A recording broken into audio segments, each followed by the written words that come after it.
नमस्कार दोस्तों, मैं हूँ आरती प्रजापति यूट्यूब चैनल पर आप सभी का हार्दिक स्वागत करती हूँ। दोस्तों, बहुत सारे बच्चों की फरमाइश थी कि मैम एमसीक्यूज करवाइए, तो चलिए आपकी फरमाइश को मान दे देती हूँ और यहाँ पर आपके एमसीक्यूज हम स्टार्ट किए हुए हैं। तो आज हम बात करने वाले जो आपके टीचिंग लेवल के जो होते हैं, जो शिक्षण के जो स्तर होते हैं, ओके, उसके बारे में एमसीक्यूज लेकर आई। टोटल आपके 21 एमसीक्यूज है। आई होप आप लोगों को एमसीक्यूज बहुत ही अच्छे लगेंगे और यहाँ से ही आपका जो टीचिंग लेवल के जो भी आपके क्वेश्चन आते हैं तो उसका बेसिक कॉन्सेप्ट है वो क्लियर हो जाएगा। ओके, तो चलिए सबसे पहले वीडियो को लाइक कर दीजिए और अपने दोस्तों को शेयर करना ना भूलें ताकि उनकी भी हेल्प हो जाए। ओके, और अभी तक आपने इस चैनल को सब्सक्राइब नहीं किया तो सब्सक्राइब करके रखो भाई, ताकि इस चैनल पर जो भी वीडियोस डाले जाएंगे उसकी नोटिफिकेशन आपको टाइम पे मिलती रहे। तो चलिए दोस्तों, चलते हैं क्वेश्चन की ओर। क्वेश्चन को समझने से पहले हम थोड़ा सा बेसिक कॉन्सेप्ट क्लियर करेंगे और उसके बाद हम क्वेश्चन की ओर चलेंगे। ओके, चलिए सबसे पहले देखिए, शिक्षण के स्तर की अगर बात की जाए तो उसके 3 स्तर होते हैं। ओके, एक होता है आपका मेमोरी लेवल जिसको हम बोलते हैं स्मृति स्तर, दूसरा होता है आपका अंडरस्टैंडिंग लेवल जिसको बोलते हैं अवबोध स्तर, और तीसरे नंबर का है आपका चिंतन विमर्शी स्तर जिसको हम रिफ्लेक्टिव लेवल बोलते हैं। ओके, अब देखिए यहाँ पर क्या होता है, मैंने क्यों नीचे से ऊपर क्यों और 1 2 3 लिखा, क्यों ऐसे नहीं लिखा, बिकॉज हम यहाँ से शुरुआत करते हैं। आपको मानना है कि आप सीढ़ियाँ चढ़ रहे हैं। ओके, तो सीढ़ियाँ चढ़ रहे हैं तो नीचे से जाएंगे तभी जाकर ऊपर की ओर जाएंगे ना भाई। तो नीचे से जाओगे तो आपका एक्सपीरियंस काफ़ी नहीं है ना, ऊपर जाओगे तो बहुत ज़्यादा एक्सपीरियंस हो जाएगा। बीच बीच में जो भी रुकावट आएगी उन सभी के बारे में समझ जाओगे, है ना। बस यहाँ पर आपको यही याद रखना है। तो हमारा जो भी सबसे पहला लेवल होता है जिसको बोलते हैं स्मृति स्तर। ओके, स्मृति स्तर को हम क्या बोलते हैं, मेमोरी लेवल बोलते हैं। ओके, तो ये जो मेमोरी लेवल होता है वो सबसे पहले होता है। अभी देखिए ये कौन सी अवस्था में होता है, तो आपकी शैशवावस्था होती है, उस टाइम पर आपका स्मृति स्तर काम करता है। ओके, और जहाँ पर बच्चे क्या होते हैं, प्राथमिक शाला में बच्चे होते हैं। ओके, प्राथमिक बोलते हैं ना, मीडियम में होते हैं, प्राइमरी लेवल पर वो होते हैं। ओके, उसके बाद आता है आपका दूसरा जो स्तर होता है जिसको बोलते हैं अवबोध स्तर। अवबोध स्तर को हम क्या बोलते हैं, अंडरस्टैंडिंग लेवल बोलते हैं। ओके, अब देखो अंडरस्टैंडिंग लेवल है वो कब देखा जाएगा, तो बाल्यावस्था में देखा जाएगा। अब बाल्यावस्था कौन से टाइम पे होगी, तो आप जब भी माध्यमिक स्कूल में होंगे तब आपकी बाल्यावस्था आएगी। ओके, उसके बाद देखो तीसरा स्तर आता है आपका चिंतन विमर्शी स्तर। चिंतन विमर्श स्तर है वो कौन सी अवस्था में आएगा, तो किशोरावस्था में आएगा। अब किशोरावस्था कब होगी भाई, जब आप हायर एजुकेशन में होंगे। ओके, उच्च शिक्षण में होंगे, मतलब हायर एजुकेशन में जब आप आओगे तब आपका किशोरावस्था चलती होगी और उसी टाइम आपका चिंतन विमर्श स्तर भी शुरू होगा। ओके, अब देखिए यहाँ पर बात करते हैं थोड़ी सी आगे। देखिए ऑलवेज याद रखो भाई, ये जो स्मृति स्तर है ना, उसका जो मॉडल है, मॉडल किसने प्रतिपादित किया था स्मृति स्तर का, तो स्मृति स्तर का मॉडल प्रतिपादित किया था हर्बर्ट ने। ओके, स्मृति स्तर हर्बर्ट ने नहीं दिया था, लेकिन उसका जो मॉडल था स्मृति स्तर का वो हर्बर्ट ने प्रतिपादित किया था। ओके, ये याद रखना। उसके बाद अवबोध स्तर है, तो उसका मॉडल किसने प्रतिपादित किया था, मॉरिसन ने। और उसके बाद है आपका चिंतन विमर्श स्तर है जिसका मॉडल किसने प्रतिपादित किया था भाई, हंट ने। ओके, तो आपको याद रखना है स्मृति स्तर हर्बर्ट, अवबोध स्तर मॉरिसन और चिंतन विमर्श स्तर हंट। ओके, इस तरीके से याद रख लो। फिर आपको यहाँ से जाना है भाई शैशवावस्था, बाल्यावस्था, किशोरावस्था। शैशवावस्था कब होगी, प्राइमरी में होगी। ओके, उसके बाद देखो बाल्यावस्था कब होगी, सेकेंडरी में होगी। किशोरावस्था कब होगी, हायर एजुकेशन में होगी। ओके, तो यहाँ पर आपको इतना से सिर्फ ये जो टेबल दिख रहा है ना, बस इतना टेबल आपको याद रखना। अब देखो टेबल के अंदर ये भी चीजें ऐड कर लेना। जब भी बच्चा प्राथमिक स्कूल में होता है, प्राइमरी में होता है, तब क्या होता है, वो शैशव अवस्था में। ओके, तो यहाँ पर बच्चे को क्या किया जाएगा, अगर मान लो क्लास 1 के बच्चे हैं, अगर मैं उनको डायरेक्टली बता दूं कि भाई हाथी ऐसा होता है ऐसा होता है, और फिर मैं उनको ये उदाहरण देकर उनको बता दूं कि भाई अब बताओ हाथी कैसा होता है, तो वो तुरंत समझ पाएंगे हाथी क्या है, नहीं समझ पाएंगे ना। तो उसको मुझे क्या करना पड़ता है, रटाना पड़ता है। क्या करना पड़ता है, रटाना पड़ता है। मतलब बच्चा मान लो पहली कक्षा में है तो उसको मुझे क सिखाना है, तो मैं उसे पहले क लिखना सिखाऊंगी। उसके बाद उसे ये भी बताऊंगी कि भाई बेटा इसको क बोलते हैं, इसको क बोलते हैं, इसको क बोलते हैं। आप छोटे होंगे तब तो आपने भी ऐसे ऐसे किया होगा ना।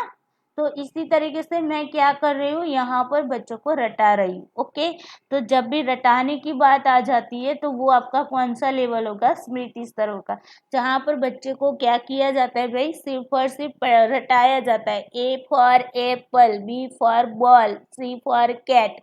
ये क्या है, रटाना है ना। वहां पर हम उसे रटाते हैं, समझाते नहीं है, पहले उसे रटाते हैं।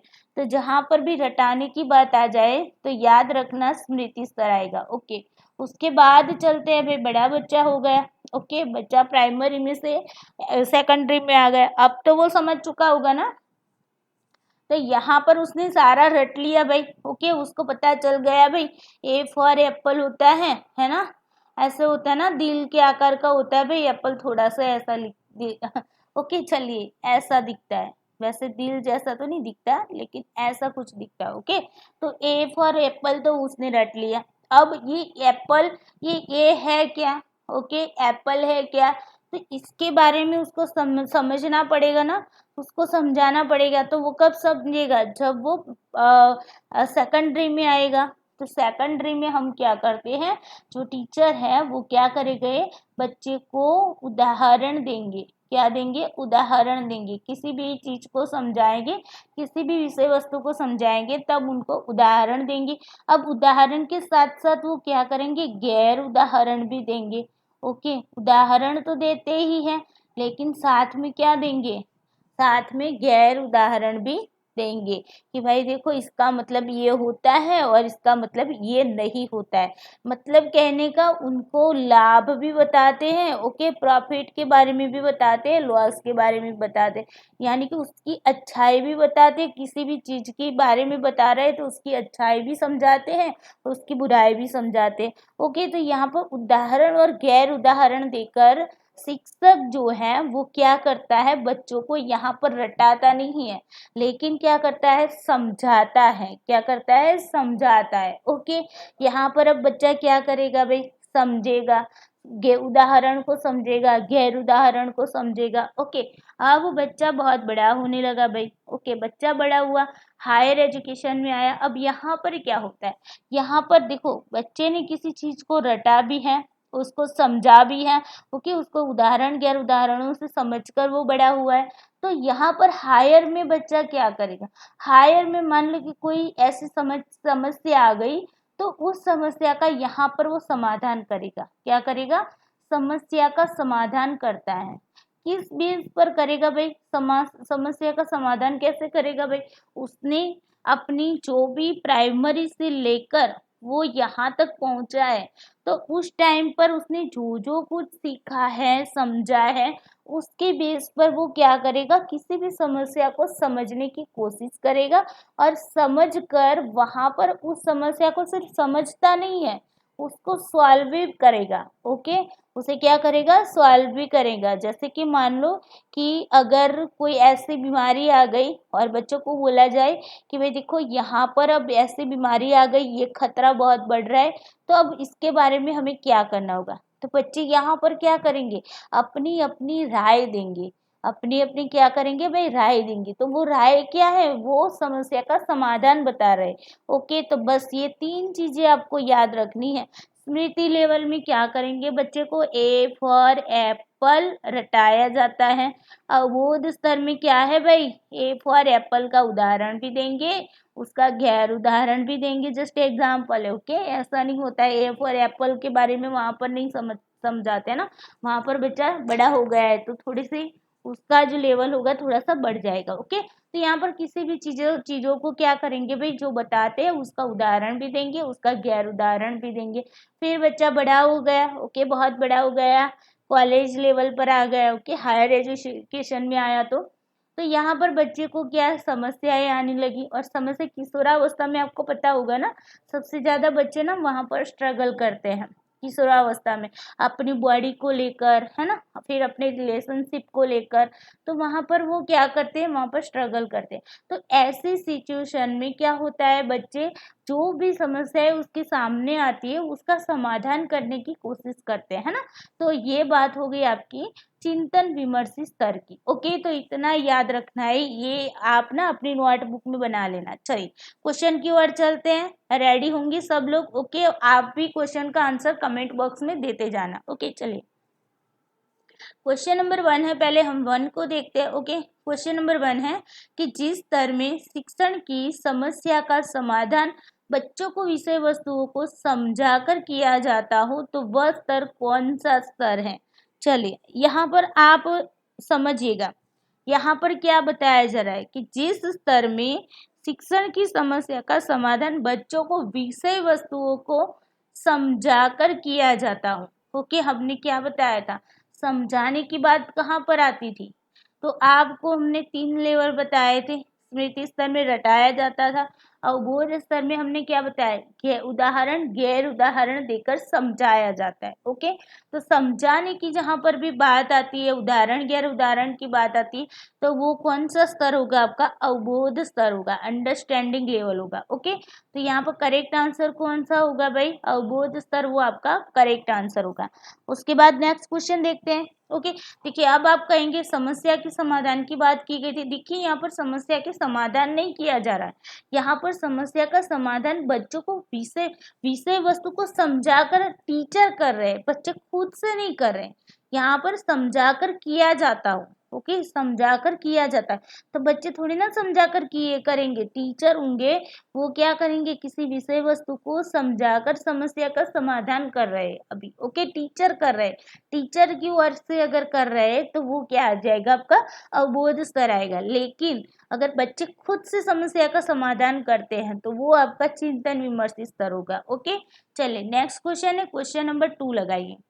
जिस स्तर में छात्रों को विभिन्न प्रकार के विषय वस्तुओं को विभिन्न प्रकार की परिस्थितियों का निर्माण करके समस्या का समाधान किया जाता है तो वह कौन सा स्तर कहलाएगा। देखो यहाँ पर क्या बताया जा रहा है, जिस स्तर में छात्रों को विभिन्न प्रकार के विषय वस्तुओं को विभिन्न प्रकार की परिस्थितियां निर्माण की जाती हैं और उससे उनको कहा जाता है कि समस्या का समाधान करो भाई। ओके, तो परिस्थितियों का निर्माण करके समस्या का समाधान जहाँ पर किया जाता है वह क्या होगा, वह क्या होगा। ओके, देखो विभिन्न प्रकार की परिस्थिति का निर्माण किया है और समस्या का समाधान करना है। ओके, यहाँ पर तो समझाने की बात थी, है ना, यहाँ पर ओनली समस्या के समाधान की बात आ रही है। तो अब क्या होगा, समस्या का समाधान कहाँ पर होता है, समस्या का समाधान छात्र कहाँ पर करते हैं, तो वो लेवल होता है आपका चिंतन विमर्श स्तर। कौन सा होता है, चिंतन विमर्श स्तर में बच्चे क्या करते हैं, समस्या का समाधान करते हैं। जबकि यहाँ पर क्या था भाई, अवबोध स्तर में समझते हैं, समस्या का समाधान करने के लिए किसी चीज वस्तु को समझते हैं। और यहाँ पर चिंतन विमर्श में क्या करेंगे, विषय वस्तु को कुछ ऐसी परिस्थितियां निर्माण करके उन समस्याओं को समाधान करेंगे, उन समस्याओं का क्या करेंगे, समाधान करेंगे। Okay, clear. उसके बाद चलते हैं नेक्स्ट, क्वेश्चन नंबर 3 है, जिस स्तर में छात्रों को विभिन्न प्रकार की विषय वस्तुओं को केवल और केवल रटाया जाता है वो कौन सा स्तर है। क्या बताया था मैंने, जहां पर रटाने की बात आएगी, ए फॉर एप्पल याद रख लेना। ओके, तो यहाँ पर देखो रटाने की बात आ रही भाई, तो आंखें बंद करके लिख देना भाई, स्मृति स्तर। कौन सा आएगा, स्मृति स्तर। ओके, चलिए उसके बाद चलते हैं चौथे क्वेश्चन पर।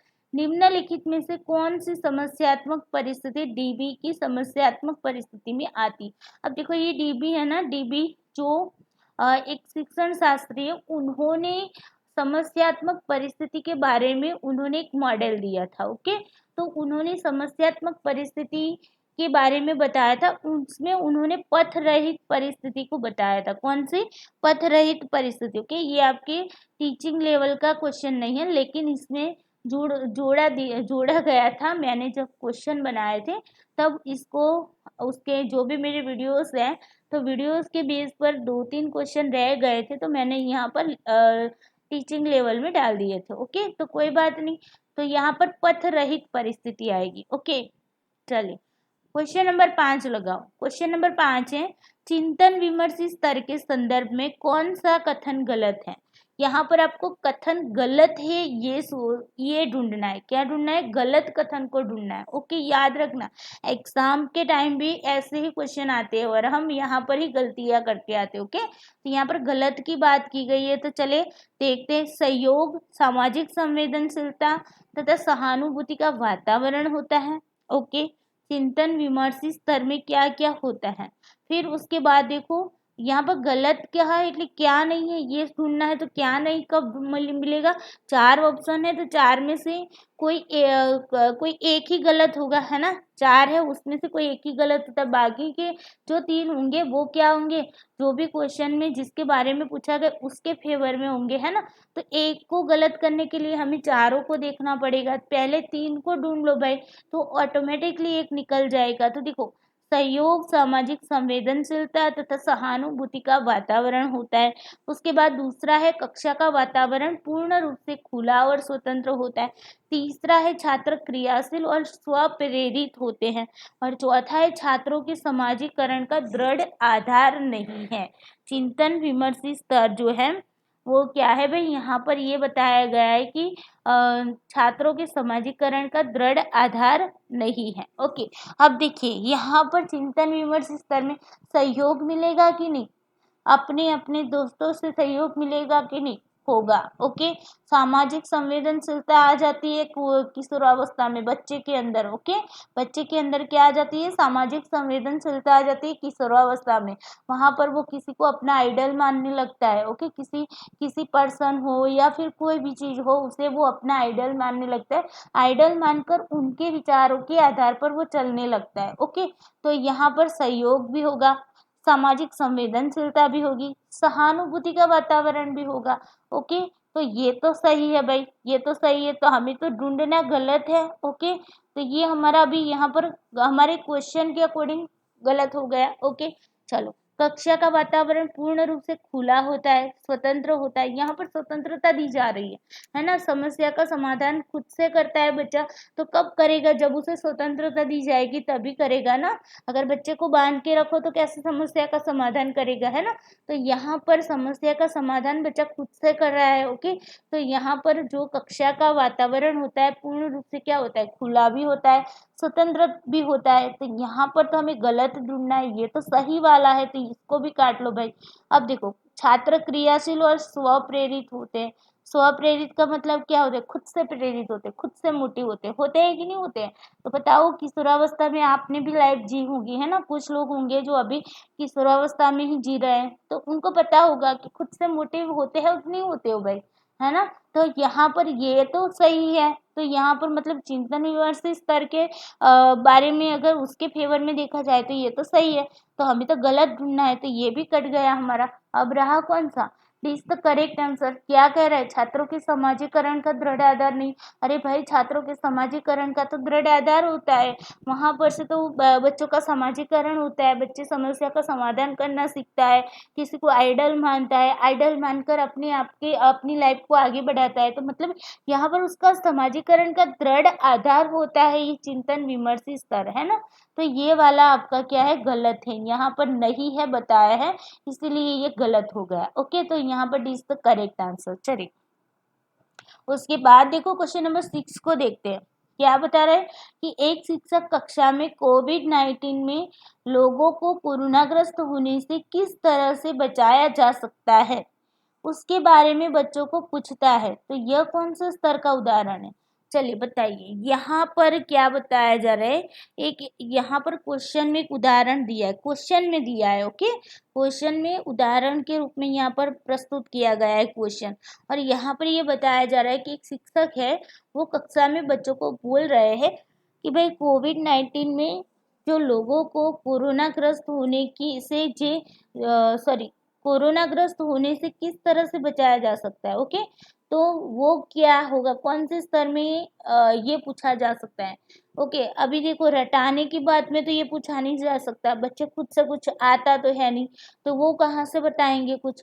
फिर देखो दूसरी कंडीशन है आपकी अवबोध स्तर। अवबोध स्तर में बच्चों को पूछेंगे तो उनको पता ही नहीं होगा ना, क्योंकि वो तो समस्या का समाधान करना जानते ही नहीं है, वो तो सिर्फ टीचर से समझ रहे हैं। ओके, यहाँ पर तो टीचर पूछ रहा है इतनी समस्या के बारे में कि भाई ये समस्या है। ओके, तो इसके बारे में क्या किया जाए, बल्कि जिसकी वजह से हम लोगों को बचा पाएंगे। तब यहाँ पर क्या दिख रहा है, यहाँ पर जो भी बच्चा होगा वो चिंतन करेगा, विमर्श करेगा, है ना, खुद से ये समस्या है, इस समस्या का समाधान करने की कोशिश करेंगे। तो ये जो उदाहरण है, जो ये क्वेश्चन में जो उदाहरण प्रस्तुत किया गया है, वो कौन सा होगा, वो आपका चिंतन विमर्श स्तर होगा। मैंने बताया था ना आगे आपको कि कोई बीमारी है मान लो, और उसको पूछा जाए कि भाई इसका सॉल्यूशन क्या है। ओके, तो वो आपका क्या होता है, चिंतन विमर्श स्तर में आएगा। ओके, चलिए नेक्स्ट क्वेश्चन देखते हैं। क्वेश्चन नंबर 7 है, जिस स्तर में रटाकर शिक्षा समस्या का समाधान किया जाता है वह स्तर कौन सा स्तर कहलाता है। चलिए रटाने की बात आ गई भाई, ए फॉर एप्पल याद रख लो, स्मृति स्तर। ओके, चलिए क्वेश्चन नंबर 8 लगा लो, किशोरावस्था शिक्षण के कौन से स्तर से संबंधित है। कौन से स्तर से होंगी भाई किशोरावस्था, याद कर लो अपनी कॉलेज लाइफ को और किशोरावस्था में रख लो अपने आप को। ओके, तो कौन सा स्तर होगा भाई, विमर्शी चिंतन विमर्शी स्तर होगा। ओके, चलो नेक्स्ट क्वेश्चन लगाते हैं भाई। क्वेश्चन नंबर 9 है, निम्नलिखित में से कौन सा कथन सही है। अभी देखो इसको यहाँ पर से सही ढूंढना है, सही को ढूंढना है तो 4 ऑप्शन है, 4 ऑप्शन में से कोई एक ही सही होगा, बाकी के सारे गलत होंगे। तो चले देखते हैं। पहला पहला बता रहा है, ओके ये आपका ए है, ये आपका बी है, ये आपका सी है और ये आपका डी है। चलिए पहला बता रहा है कि चिंतन विमर्श स्तर में बच्चों को उदाहरण और गैर उदाहरणों से समझाया जाता है। क्या बताया था मैंने, याद कर लो। पहला लेवल था आपका स्मृति स्तर, दूसरा लेवल था आपका कौन सा अवबोध स्तर, और तीसरा था आपका चिंतन विमर्शी। हमने क्या बताया था, स्मृति लेवल में क्या होता है, बच्चों को रटाया जाता है। फिर उसके बाद दूसरे स्टेप पर चलते हैं तो अवबोध स्तर आता है। अवबोध स्तर में क्या आएगा भाई, बच्चों को उदाहरण गैर उदाहरण देकर समझाया जाएगा। और तीसरा जो आपका लेवल होता है वो कौन सा होता है, तो वो होता है आपका चिंतन विमर्श स्तर। वहां पर बच्चे खुद से प्रेरित होकर क्या करते हैं, समस्या का समाधान करने की कोशिश करते हैं। ओके, तो यहाँ पर चिंतन विमर्श स्तर की बात है, यहाँ पर तो समस्या का समाधान करते हैं ना बच्चे, उदाहरण गैर उदाहरणों से समझाया जाता ही नहीं है। ये कौन सा उदाहरण और गैर उदाहरण देकर किसको समझाया जाता है, जब बच्चे अवबोध स्तर में होते हैं, मतलब अवबोध स्तर मतलब माध्यमिक में होते हैं, ओके सेकेंडरी में होते हैं, तब उनको क्या किया जाता है, उदाहरण और गैर उदाहरण देकर समझाया जाता है। ओके, क्वेश्चन उसके बाद देखो, तो ये वाला तो आपका गलत हो गया भाई, हमें तो एक ही सही ढूंढना है, तो वैसे भी गलत हो गया। ओके, वैसे गलत है। चिंतन विमर्श स्तर में बच्चों को रटाकर समझाकर समस्या का समाधान करने को दिया जाता है। अरे भाई चिंतन विमर्श स्तर में तो हमने बताया था बच्चा समस्या का समाधान करता है। रटाने वाली बात तो ए फॉर एप्पल वाली कौन सी आएगी भाई, स्मृति स्तर की आएगी, है ना, तो ये भी आपका गलत हो गया है भाई। ओके, उसके बाद देखो सी है, चिंतन विमर्श स्तर के लिए स्मृति स्तर और अवबोध स्तर का होना आवश्यक है। देखिए अब हमने नीचे से क्यों लिखा था भाई, आपको मैंने बताया था ना, मैंने नीचे से ऊपर क्यों लिखा भाई, पहले आपका लिखा था स्मृति स्तर, लिखा था ना स्मृति स्तर, उसके बाद क्या लिखा था, अवबोध स्तर, अवबोध स्तर। ओके, उसके बाद हमने क्या लिखा था, चिंतन विमर्श स्तर लिखा था। अब मुझे ये बताओ जो स्मृति स्तर है वो प्राथमिक में है। ओके, उसके बाद अवबोध में कौन सा था भाई, माध्यमिक में था। ओके, उसके बाद क्या आएगा भाई, उसके बाद आपका हायर एजुकेशन में आएगी, यानी कि उच्च शिक्षा में आ जाएगा। अब मुझे ये बताओ कि आप डायरेक्टली प्राथमिक में से डायरेक्टली यहाँ पर आ पाओगे भाई, बिल्कुल नहीं आ पाओगे ना। यहाँ पर अगर कुछ समझे ही नहीं तो फिर यहाँ पर आप आ नहीं पाओगे। अगर यहाँ से आप यहाँ नहीं आ पाते हैं तो यहाँ से यहाँ भी नहीं जा पाएंगे, है ना। तो यहाँ पर ये सीढ़ियाँ है, इसको क्या करना है भाई, यहाँ से पहले यहाँ जाना है और उसके बाद यहाँ आना है। ओके, उसके बिना इन दोनों, देखो प्राथमिक के बिना माध्यमिक नहीं आएगा, माध्यमिक, प्राथमिक और माध्यमिक दोनों के बिना कभी भी उच्च नहीं आएगा। ओके, मतलब कि स्मृति स्तर जो है वो स्मृति स्तर के बिना अवबोध स्तर नहीं आएगा, और अवबोध स्तर और स्मृति स्तर के बिना चिंतन विमर्शी स्तर नहीं आएगा। ओके, मतलब तीनों एक दूसरे से इस तरीके से जुड़े हैं कि स्टेप बाय स्टेप वहां पर चलना होता है। ओके, मान लो ये पहली सीढ़ी है, ओके, फिर ये दूसरी सीढ़ी है, और उसके बाद मान लो ये तीसरी सीढ़ी है। ओके, ऐसे आपको स्टेप बाय स्टेप इस पर चलना है। ओके, तो यहाँ पर ये जो है वो सही है आपका, और यहाँ पर पूछा भी गया था कि भाई कौन सा सही है, तो एक ही आंसर यहाँ पर सही होने वाला था ना, तो ये आपका आंसर है, C is the correct answer. D को भी देख लेते हैं, क्यों उनको पीछे छोड़ दे भाई। अवबोध स्तर पर पहुंचने के लिए स्मृति स्तर की आवश्यकता नहीं। अरे भाई, अवबोध स्तर पर जाना है तो स्मृति स्तर को तो पार करना ही करना पड़ेगा। अगर मान लो कि आपने 1 से 8 तक की शिक्षा ही ग्रहण नहीं की तो डायरेक्टली 9वीं में कैसे आओगे भाई, है ना। पहली कक्षा ही नहीं की तो फिर 9 में कैसे आओगे भाई, है ना। पहली कक्षा नहीं की तो 9 में भी नहीं आओगे, और 9 में भी नहीं आओगे तो हायर में भी नहीं आओगे, है ना। मतलब यहाँ पर सभी जो लेवल है वो क्या है, एक दूसरे से जुड़े हुए हैं। ओके, तो यहाँ पर ये डी वाला भी आपका क्या हो गया, गलत हो गया। तो कौन सा आंसर सही होगा, सी इज द करेक्ट आंसर। चलिए क्वेश्चन नंबर 10 लगाओ, क्वेश्चन नंबर 10 लगाओ, क्या आएगा भाई क्वेश्चन नंबर 10 में। ओके, निम्नलिखित में से कौन सा कथन गलत है भाई, गलत को ढूंढना है, गलत को ढूंढना है, मतलब सही 3 होंगे, एक गलत होगा। चले देखते हैं क्या होता है। अवबोध स्तर में बच्चों को किसी भी विषय वस्तु को समझाया जाता है।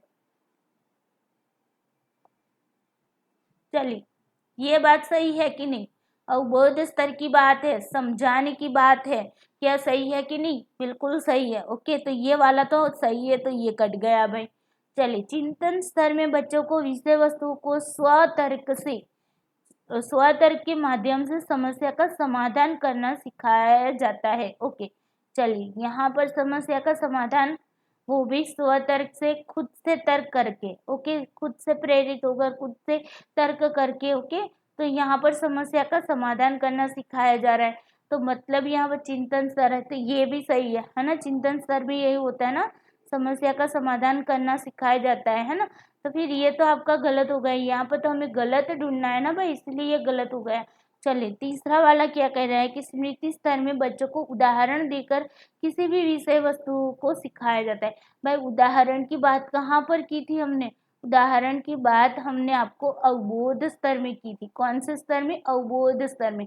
तो ये वाला आपका गलत है। ओके, और क्वेश्चन में भी आपको यही पूछा है कि गलत कौन सा है, तो आपका करेक्ट आंसर कौन सा होगा भाई, C is the correct answer. D को भी देख लेते हैं, स्मृति स्तर में बच्चों को रटाया जाता है। स्मृति स्तर है, रटाया जाता है, बिल्कुल सही है, तो हमें तो गलत ढूंढना था, इसलिए ये गलत हो गया। ओके, तो यहाँ पर आंसर कौन सा बनेगा, C is the correct answer. Okay, चलिए नेक्स्ट क्वेश्चन लगाते हैं भाई। क्वेश्चन नंबर 11 करो भाई, क्वेश्चन नंबर 11 करो, सब लोग करो, तब तक मैं पानी पी लेती हूँ। चलिए,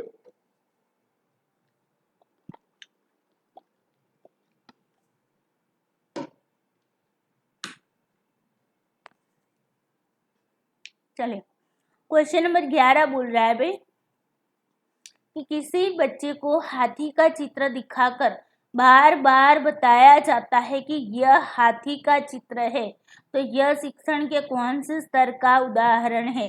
बहुत अच्छी बात है ना भाई, हाथी का चित्र बताकर देखो, बार बार बताया जाता है। बार बार कब होगा, जब रटाओगे तब ना। ए for Apple, A for Apple, A for Apple, A for Apple. चित्र बताओ भाई हाथी का, और बताओ कि देखो ये हाथी है बेटा, ये हाथी है बेटा, ये हाथी है बेटा, ये हाथी है। मतलब ये क्या हुआ, आपने बार बार बताया, रटाया है उनको। क्या बताया, रटाया है उनको। तो 11 नंबर पर क्या आएगा भाई, रटाने की बात हो रही है, तो क्या आएगा, स्मृति स्तर आएगा। ओके, तो यहाँ पर 20 द करेक्ट आंसर। चलिए क्वेश्चन नंबर 12 लगाओ। क्वेश्चन नंबर 12 है, जिस स्तर में उदाहरण या गैर उदाहरणों के द्वारा शिक्षण कार्य कराया जा रहा हो वह स्तर कौन सा स्तर है। भाई, उदाहरण की बात है, गैर उदाहरण की बात है, क्या आएगा, उदाहरण गैर उदाहरण, याद कर लो भाई। ओके, अवबोध स्तर कौन सा आएगा, अवबोध स्तर। Okay, understanding level. चलो क्वेश्चन नंबर 13 लगाओ भाई। क्वेश्चन नंबर 13 कह रहा है कि कौन से स्तर का शिक्षण समस्या केंद्रित होता है। कौन से स्तर का शिक्षण समस्या के केंद्र में रखकर होता है। ओके, कौन सा होगा बताओ। समस्या की बात आ गई है भाई, समस्या केंद्रित होता है, कौन सा होता है। बिल्कुल, अब आपको पता चल गया होगा कि यहाँ पर आंसर चिंतन विमर्शी आएगा। ओके, तो यहाँ पर डी इज द करेक्ट।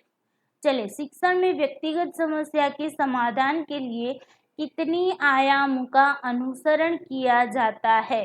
तो यहाँ पर देखिए, जब भी व्यक्तिगत समस्या के समाधान की बात आती है तो यहाँ पर 2 आयामों की बात की जाती है। ओके, यहाँ पर क्या आएगा भाई, 2 आयामों की बात की जाती है। ओके, इसके बारे में हम फिर कभी वीडियो के आधार पर जो क्वेश्चन बनाएंगे तब आपको समझाएंगे। ओके, चलिए नेक्स्ट क्वेश्चन देखते हैं।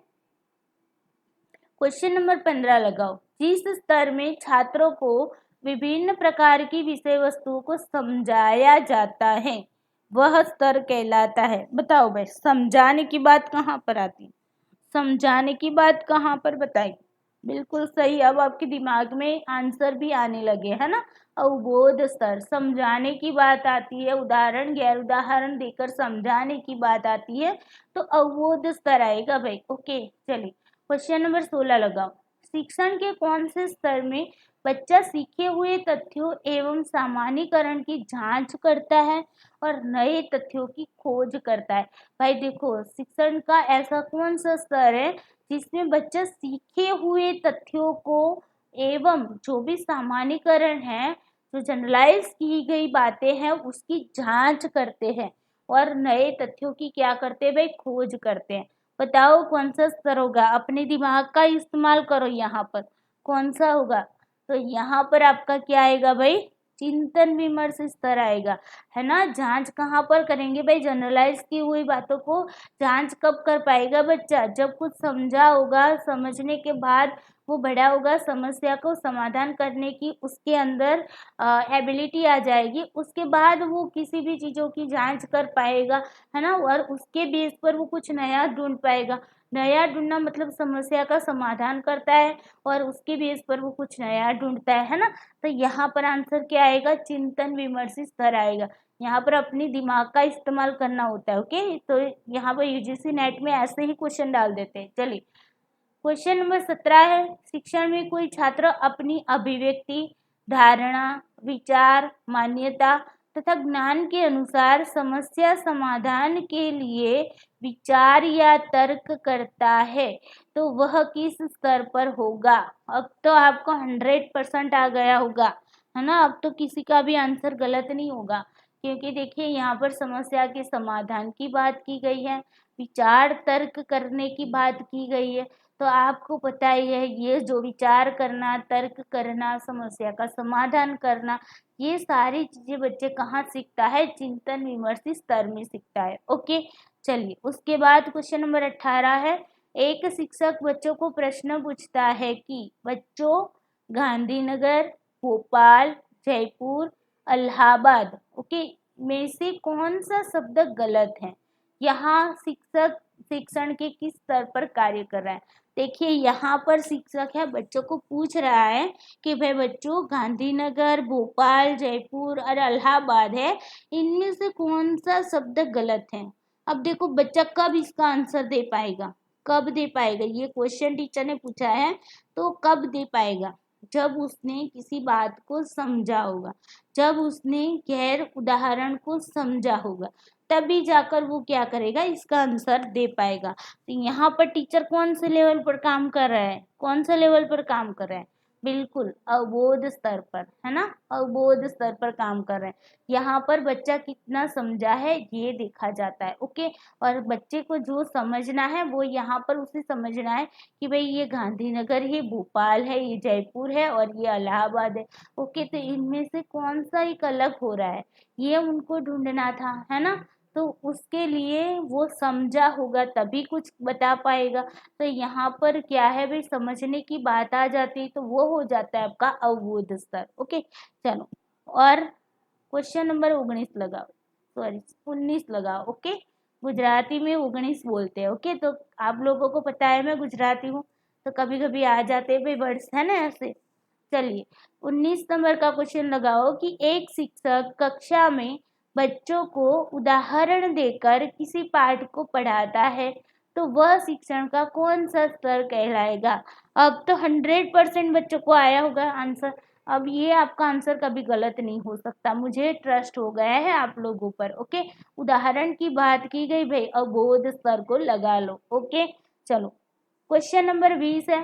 क्वेश्चन नंबर 20 क्या बता रहा है, एक शिक्षक अपने छात्रों को विषय वस्तु को रटाने या समझाने की जगह स्व आलोचना का विकास करके बच्चों की समस्या का समाधान करता है तो वह शिक्षण कौन सा स्तर कहलाएगा। स्व आलोचना क्या होगी, स्व आलोचना क्या होगी, खुद से वो कुछ सीखता है, बारीकाई से जानता है, खुद से सीखना, खुद से उसके अंदर चीजों को समझना, चीजों को समझना मतलब कि चीज है क्या उसके बारे में बारीकाई से वहां पर देखना, उसी को बोलते हैं स्व आलोचना। ओके, तो स्व आलोचना का विकास करना कहाँ पर होगा, जहाँ पर स्व शब्द लग जाता है ना, स्व शब्द बच्चों के लिए, तो वो भी आपको ये की ट्रिक है भाई, इसको भी आप याद रख लो, चिंतन में आएगी।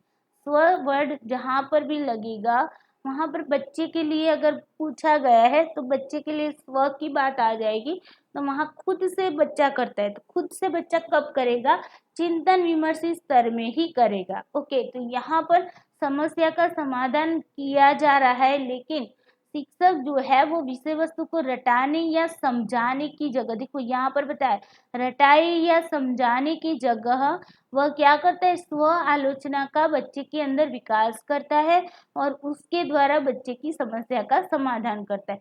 तो बच्चे की स्व आलोचना का विकास कब होगा भाई, चिंतन विमर्श स्तर में होगा। ओके, ये आपको याद रखना है। चलिए क्वेश्चन नंबर 21 देखते हैं। 21 बोल रहा है कि शिशु अवस्था शिक्षण के कौन से स्तर से संबंधित है, शिशु अवस्था शिक्षण के कौन से स्तर से संबंधित है। तो आपको पता है ए फॉर एप्पल को याद रख लो भाई, स्मृति स्तर। ओके ओके, तो यहाँ पर 20 तक करेक्ट आंसर। तो आई होप आपको ये सारा जो 3 लेवल था वो आपको अच्छे से याद रह गया होगा। एमसीक्यूज भी आपको बहुत यूजफुल रहने वाले। ओके, और आपको ये एमसीक्यूज कैसे लगे मुझे कमेंट बॉक्स में ज़रूर बताना। ओके, अगर वीडियो अच्छा लगे तो लाइक भी कर देना। ओके, और अपने दोस्तों को शेयर भी कर देना। और इस चैनल को अगर आपने अभी तक क्या नहीं किया भाई, सब्सक्राइब नहीं किया तो सब्सक्राइब भी कर लेना, ताकि इस चैनल पर जो भी वीडियोस डाले जाएंगे उसकी नोटिफिकेशन आपको टाइम पे मिलती रहेगी। तो चलिए दोस्तों अब चलते हैं। Thank you so much, bye bye, take care.